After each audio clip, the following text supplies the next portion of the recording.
Buenas tardes, ¿cómo están todos amigos?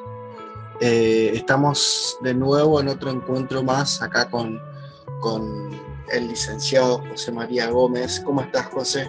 Hola Gonzalo, muy buenas tardes, muy buenas noches. Hola a la querida audiencia, todo bien acá tomando unos ricos mates en una tarde cálida acá en Patagonia, así que con mucho entusiasmo para seguir rellenando la filosofía con la vida cotidiana. Excelente. Acá se está gestando aparentemente una pequeña intención de lluvia. Vamos a ver qué pasa. Pero bueno, ya vamos a ver. Cualquier clima igual se presta para filosofar, ¿no es cierto? Bueno, el tema que vamos a tocar hoy, de hecho el título del capítulo se va a llamar Las supersticiones. Vamos a hablar un poquito acerca de estos temas y vamos a ver cómo podemos ir mirándola desde una mirada más filosófica, ¿no es cierto? Primero, quiero hablar un poquito de por qué las personas somos supersticiosas. Estuve investigando un poquito y nuestro cerebro aparentemente se siente muy cómodo buscando conexiones entre determinado tipo de accionar o de diferentes cosas y los va conectando con el resultado. Por ejemplo, si yo me posiciono en una cancha de fútbol de determinada manera y pateo la pelota de una forma, es mucho más probable que la pelota entre al arco, digamos, y se convierta al gol, que si lo hago de esta otra manera, por ejemplo, y el cerebro lo va conectando. El tema es que después pueden generarse ciertas cosas que son un poquito más irracionales. Por ejemplo, el otro día no encontraba el par de mi media y me puse un par de una media de un lado y el del otro pie me puse de otro lado y resulta que convertí 3 goles y entonces el cerebro de esa persona empieza a conectar esa accionar que no tiene mucha relación aparentemente con el resultado y la persona cree que porque usa esas medias convirtió esos 3 goles y se genera una superstición, ¿no es cierto? ¿Se entiende, José? Sí, por supuesto que se entiende. Sí, ahora interesante estos ejemplos que estás dando. Hay muchísimos ejemplos de unas supersticiones son como universales, ¿no? Son mundiales. Ahora, ¿en qué te hace pensar, Gonzalo, la palabra misma superstición? ¿Con qué se te ocurre relacionarlo para poder empezar a entender qué nos dicen las palabras, ¿no? Y la verdad es que te estaría haciendo trampa porque también estuve viendo de dónde viene la palabra, entonces lo primero que mi cerebro hace es conectar con lo que dice. Bueno, adelante entonces. Pero según lo que estuve viendo, superstición viene de superstitio, del latín, que significa estar arriba, o sea, del tema de tener un control. Entonces, si yo vuelvo con el ejemplo anterior para no crear ejemplos diversos, si yo me pongo este par de medias, que yo los denominé como mis medias de la suerte, seguramente voy a convertir más goles de lo normal. Entonces es como una manera de tomar el control bajo esa situación y poder lograr el resultado que yo estoy esperando, utilizando esta media, entre comillas, de la suerte. ¿Qué te parece? Sí, por supuesto, sí. Entonces, podemos empezar a identificar, porque nos podríamos preguntar qué nos mueve para mantener las supersticiones. ¿Qué es lo que motiva que, por ejemplo, alguien pueda hacer esa relación casi causal, pero que es irracional? Porque, a ver, ahí está en juego nuestro pensamiento, ¿no? No nos olvidemos que la filosofía es una invitación a un pensamiento crítico. Por algo estamos tocando el tema de las supersticiones. Claro. Entonces, esta necesidad de controlar tiene que tener motivos, ¿sí?, que lleven a que la persona arme una supuesta causa. En este caso de hacer goles pueden ser diversas cosas, ¿no? Sí, sí, definitivamente. Pero fíjate que esto de la etimología, también esto de estar como por encima, ¿no?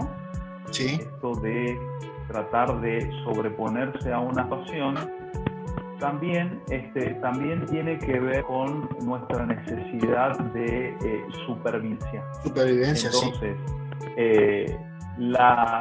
Cuando hablamos de supervivencia, precisamente nos referimos a la necesidad del ser humano de querer controlar los acontecimientos. Esto Claro. nos lleva al campo de la superstición, pero a un tipo de pensamiento, y acá ya entramos en lo más estrictamente filosófico o psicológico, a un tipo de pensamiento que es el pensamiento mágico. Claro, sí, sí, sí. Sí, de hecho... Entonces, cuando hablamos de pensamiento mágico, sí. No, iba a decir que de hecho hay también muchas supersticiones que se van heredando, ya porque no es que mi cerebro generó esa conexión como en el ejemplo del par de medias, sino que vamos heredando porque nuestras abuelas o nuestros padres nos van diciendo tenés que hacer tal o cual cosa para lograr tal o cual otra, o no tenés que hacer tal cosa porque si no te puede pasar tal otra, que también se va generando esa especie de supersticiones como mágicas, entre comillas, como estás diciendo vos. No sé si te referís a eso realmente, pero es lo que me vino a la mente a mí. Claro, sí, está bien. Y en eso que estás diciendo, entonces, aparece como un primer elemento que está en la base de la superstición, que es el miedo. Claro. El miedo, en esto que vos estás diciendo, cuidado con esto, cuidado con lo otro, te va a pasar aquello,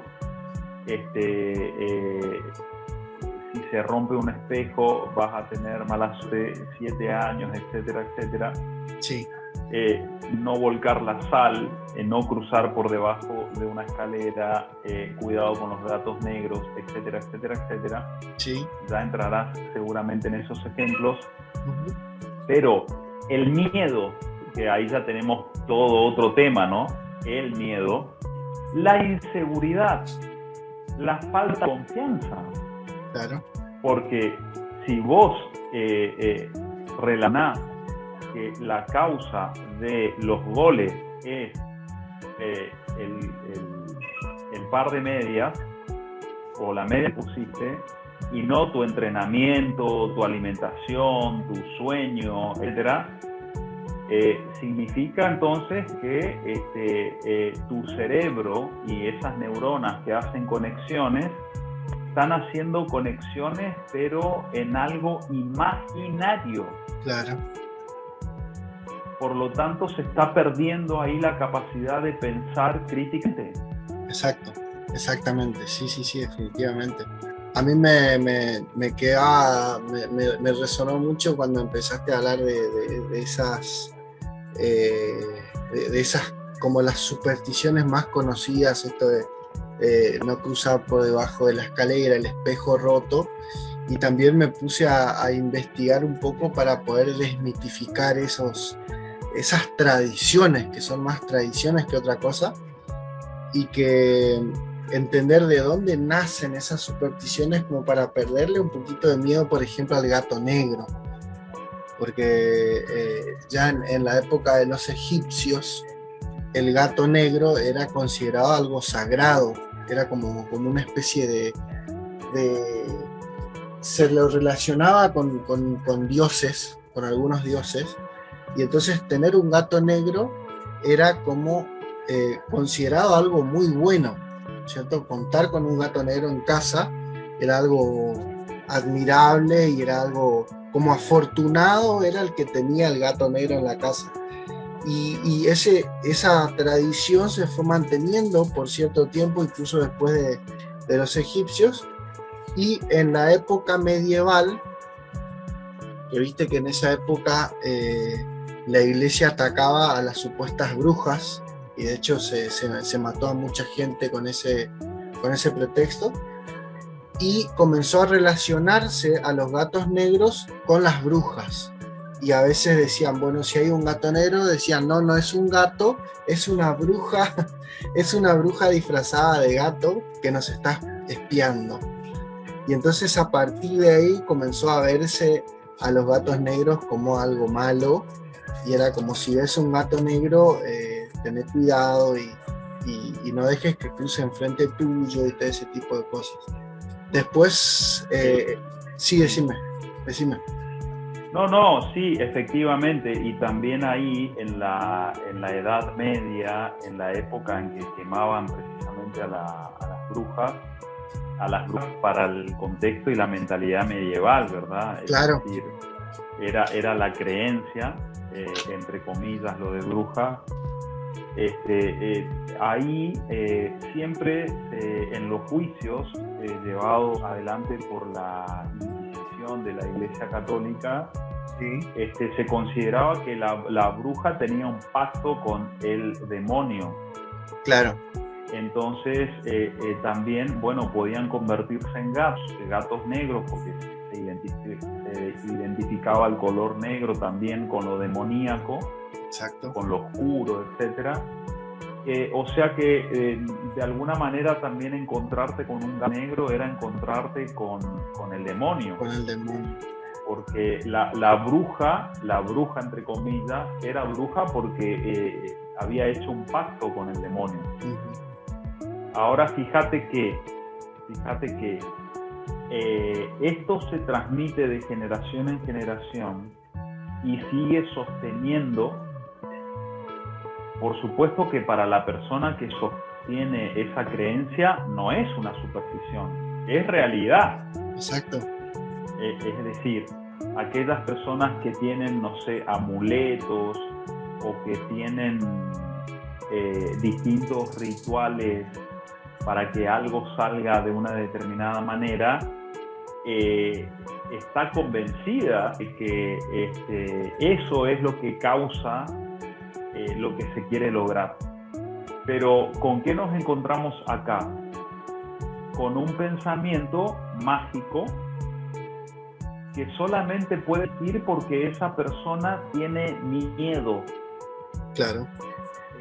Y ese miedo no le permite pensar filosóficamente, que es nuestra invitación, ¿verdad? Nuestra invitación es a pensar filosóficamente, que es un pensamiento que sea liberador del sujeto, al estilo de la caverna de Platón. Claro. Ahí en el fondo estaban las supersticiones, ¿verdad? Ahí los que decidían quedarse a vivir ahí. Claro. Y un pensamiento filosófico es proporcional, podríamos decir así, a una ausencia de miedo.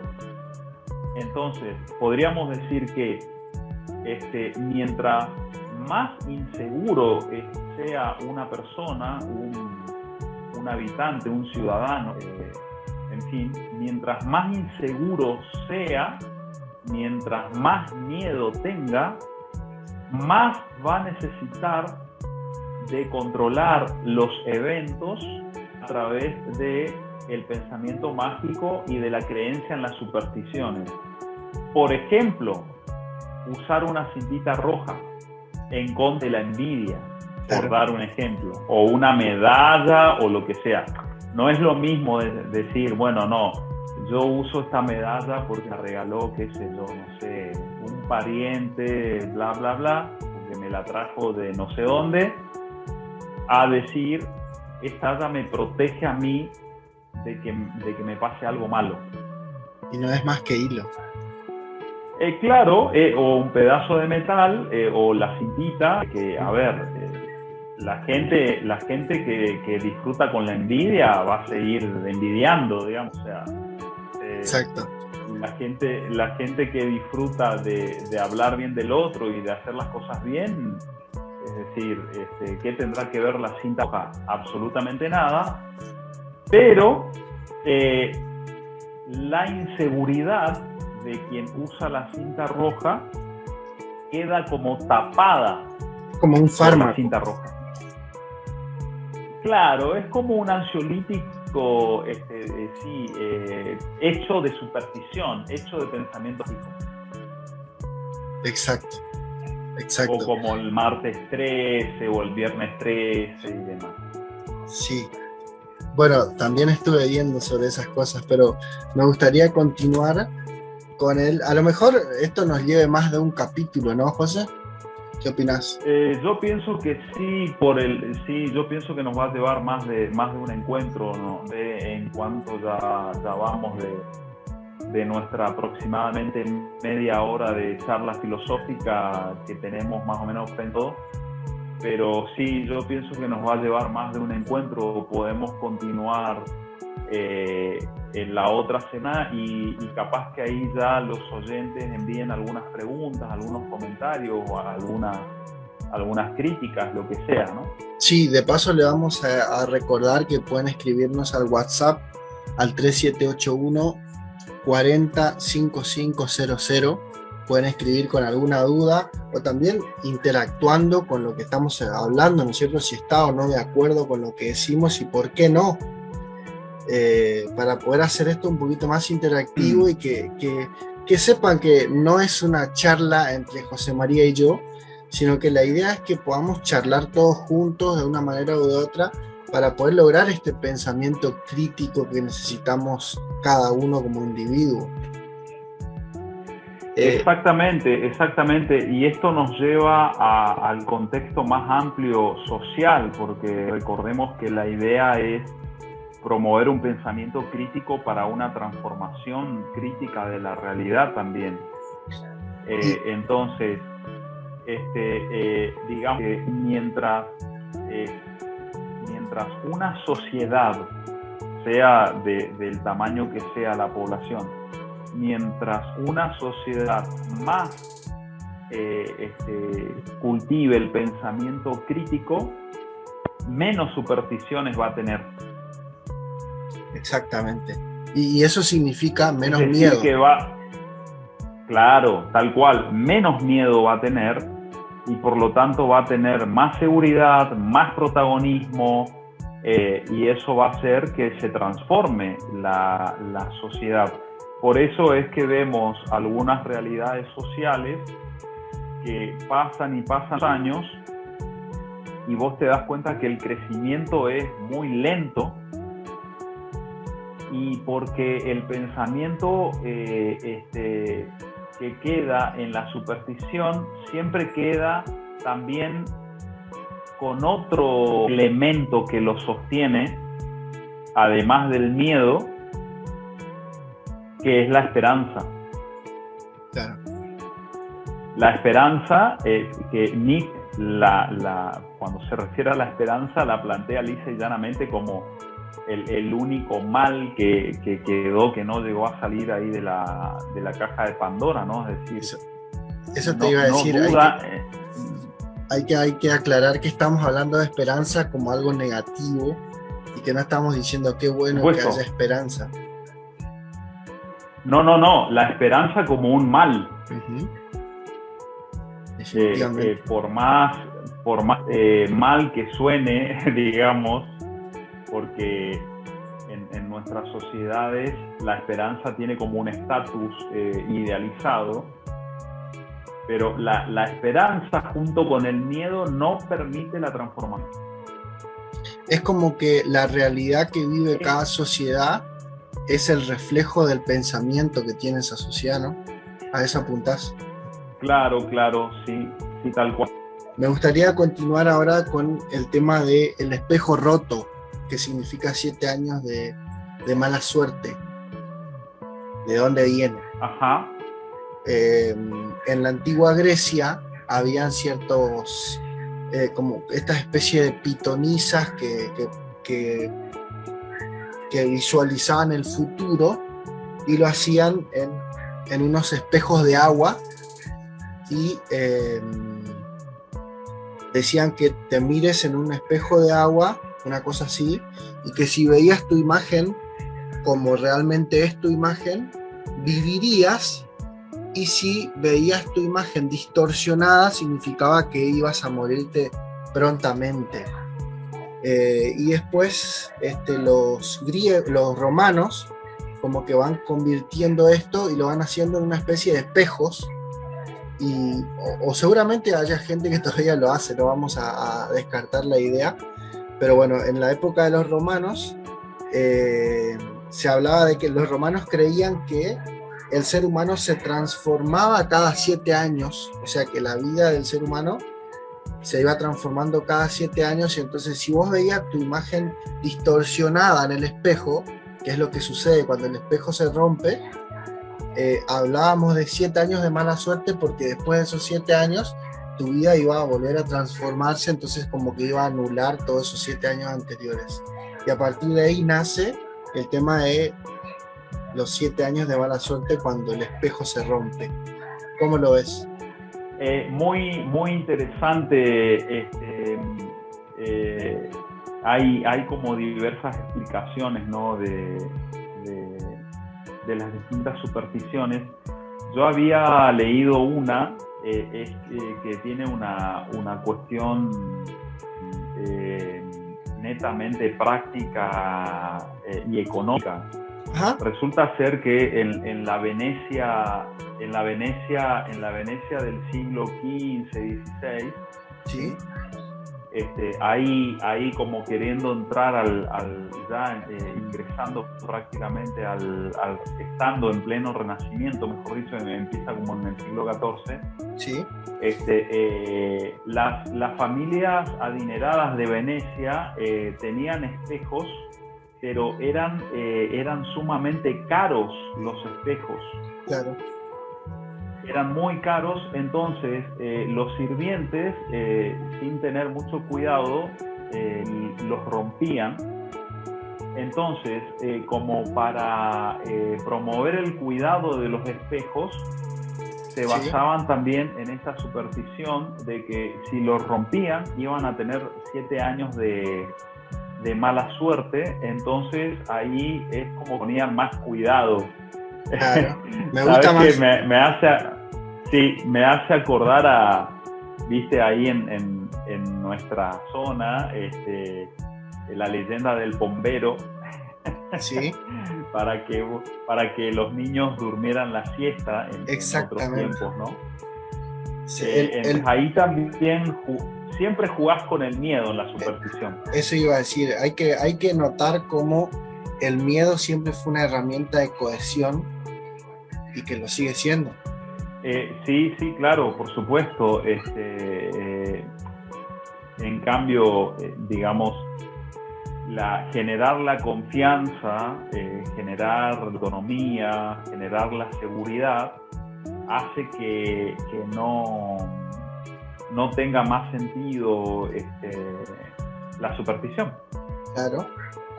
Claro. Y fíjate cómo hoy ya mucha gente va a darse cuenta que igualmente hoy no deja de ser caro, ¿no es cierto? Los espejos no pasaron a ser baratos, sí, significativamente, seguramente, si lo comparamos con la Venecia del Renacimiento, pero no creo que alguien quiera ir a romper un espejo porque sabe que hoy ya no es de mala suerte por el coste, ¿no es cierto? Pero me hizo acordar también al del paraguas dentro de la casa, que es muy parecido a lo que me contaste vos ahora. El paraguas dentro de la casa nace dentro de la Inglaterra victoriana, que era cuando los paraguas eran con resortes. Entonces el paraguas se abría como muy fuerte, ¿no es cierto? Uno intentaba abrir el paraguas y se extendía de golpe. Y también los sirvientes de estas familias a veces no, tenían muy poco cuidado y cuando se abría el paraguas dentro de la casa podías romper algo o un adorno o lo que sea. Y entonces también se genera esta superstición para promover el cuidado de las cosas, de los bienes de la casa, ¿no es cierto? Es muy parecido. Claro, por el hecho de que aparte era una novedad la cuestión de los espejos con vidrio, claro. Realizados con vidrio. Era muy caro, entonces una vez que estaba sembrado el miedo, supuestamente ahí se tenía más cuidado, ¿sí? Evidentemente. Entonces vamos identificando cómo el miedo está detrás de un montón de prácticas, algunas de las cuales ni siquiera imaginamos que tienen un pensamiento supersticioso. Claro. Podemos darnos cuenta si estamos en un pensamiento supersticioso practicando lo que le llama Han la vida contemplativa, ¿no? Que sería el darnos de tiempo en la vida cotidiana para poder reflexionar qué es lo que estamos haciendo, para qué lo estamos haciendo, qué sentido tienen nuestras actitudes, nuestras acciones, nuestros pensamientos. En general, cuando uno no se detiene a pensar, ya nos encontramos ahí en el contexto cultural con modalidades supersticiosas que las vamos adoptando, las vamos repitiendo y no nos damos cuenta. Exactamente. Y que eso cuando adoptamos una actitud de pensamiento crítico, se le da mucho menos lugar a ese tipo de cosas. No voy a decir que se elimina por completo, porque creo que la mente es muy compleja y a veces adopta estrategias muy eficientes para que uno mismo no se dé cuenta de que lo está aplicando, y por eso es necesario estar todo el tiempo utilizando el pensamiento crítico, ¿no es cierto?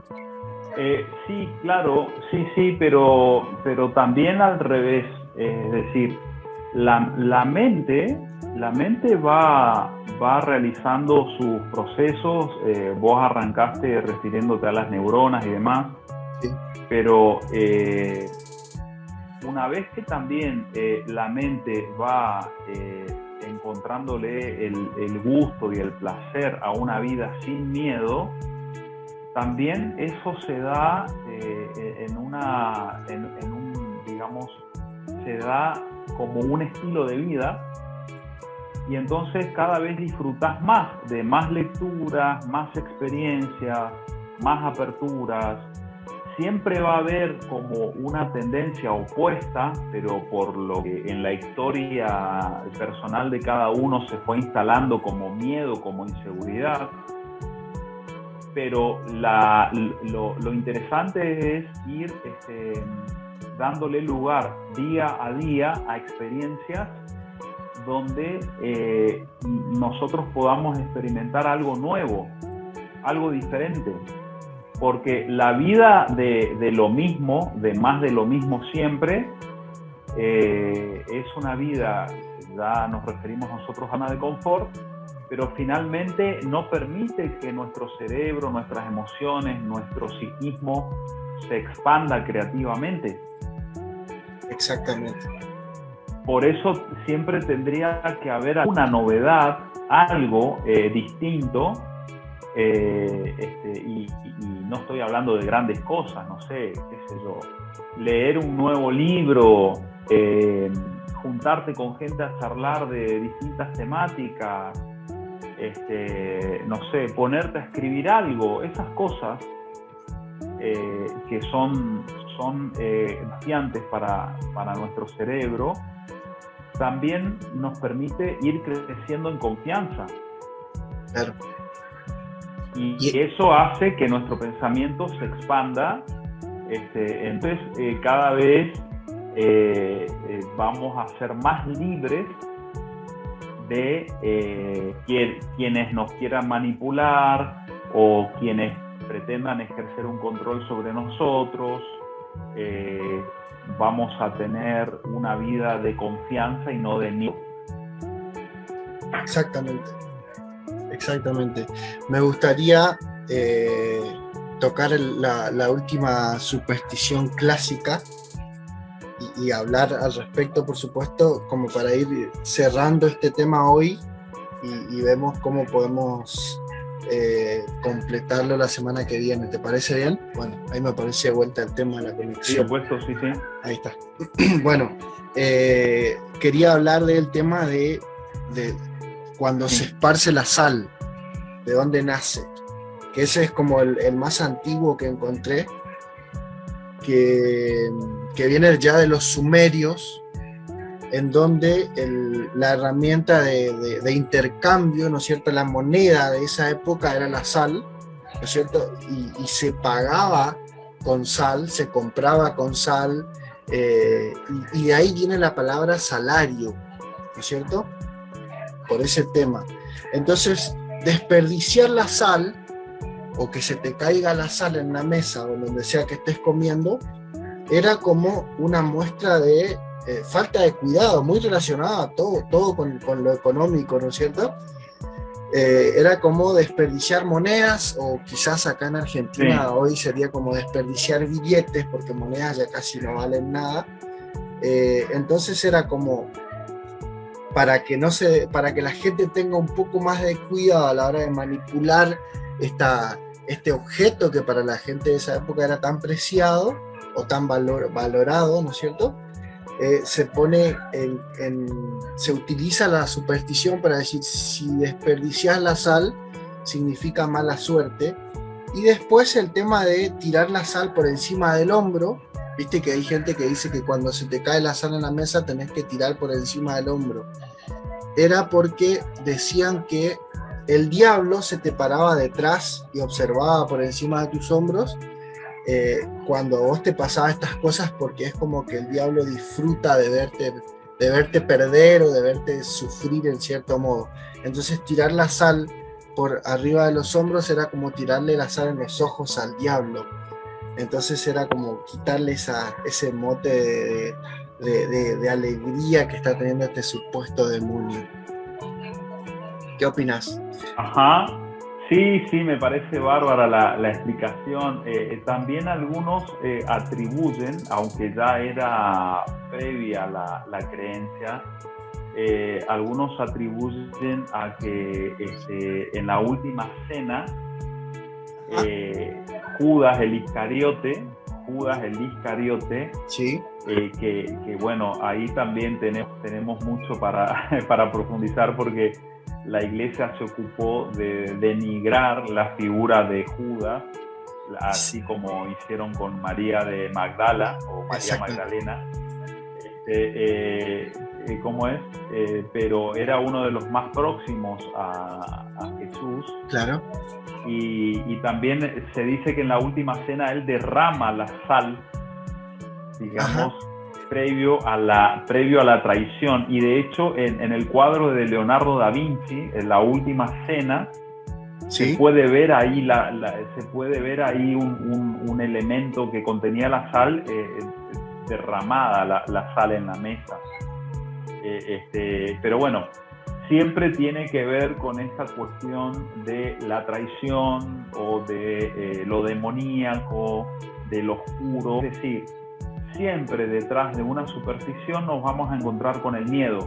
Claro. Entonces creo que sería interesante después profundizar sobre esto, sobre la cuestión del miedo, la cuestión de la esperanza, y bueno, cómo eso muchas veces nos impide crecer, porque nos terminamos refugiando en la superstición y entonces el pensamiento queda ahí cancelado, el pensamiento crítico. Claro, sí, definitivamente. Bueno, yo fui tomando notas de algunos temas que fuiste mencionando vos, como para ir tocándolo en capítulos próximos, y que de nuevo invitamos a la gente a que sugiera temas que quiera que sean analizados, y que no es que nosotros dos seamos los que vamos a ver la verdad, sino que simplemente vamos a tratar de mirar desde una perspectiva diferente, quizás porque todo puede ser visto desde diferentes perspectivas. Pude tomar nota, a ver si no me faltó nada, vos me dirás si te acordás, José.